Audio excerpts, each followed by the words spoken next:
पुण्यातील विषारी दारू मृत्यू प्रकरण आणि या प्रकरणात मुख्य आरोपीच्या घरावर मनपाकडून तोडक कारवाई होणार आहे।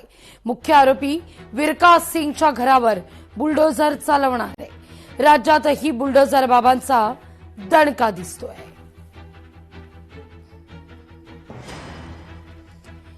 या सगळ्याविषयी अधिक माहिती घेण्याकरता थेट जाऊया आपले प्रतिनिधी सुशांत डुमरे यांच्याकडे। सुशांत, पुण्यातल्या पिंपरी चिंचवडमध्ये आता मुख्य आरोपीच्या घरावर मनपाकडून बुलडोझर चालवत कारवाई होणार आहे। काय नेमकी तयारी करण्यात आलेली आहे? राज्य आपण पाहिलं तर विषारी दारूमुळे अनेक जणांचा मृत्यू झाला होता आणि त्यानंतर प्रशासनाने जे आरोपी आहेत ते देखील अटक केले होते। परंतु यामधला जो मुख्य आरोपी आहे विरकास सिंग हा जो आहे तो दापोडी परिसरामध्ये तो राहतो आणि त्याच घरातून विषारी दारू विक्री करत होता।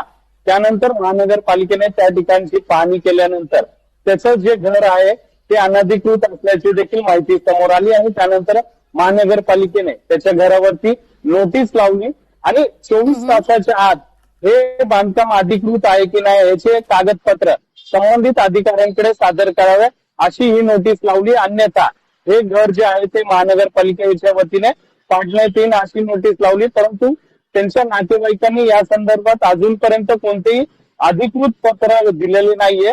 त्यामुळे काल देखील आपण पाहिलं तर त्या ठिकाणी त्याचे जे विरकास सिंग जो आरोपी आहे त्याचे नातेवाईक त्या ठिकाणी पोहोचले आणि घरातलं जेवढं जे सामान आहे ते बाहेर काढलं, स्वतःहून त्यांनी ते बाहेर काढलेले आहे आणि अजूनपर्यंत त्यांनी हे घर अधिकृत असल्याचे पत्र दिलं नाही। त्यामुळे पिंपरी चिंचवड महानगरपालिका आज या घरावरती कारवाई करणार आहे।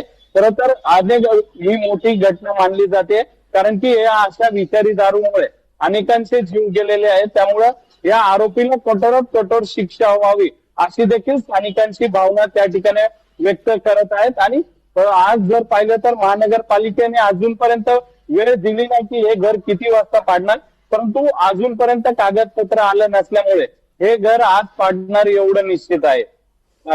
अगदी धन्यवाद तुम्ही दिलेल्या माहिती करता। लोकशाही मराठी ऐका, पहा, जागरूक रहा।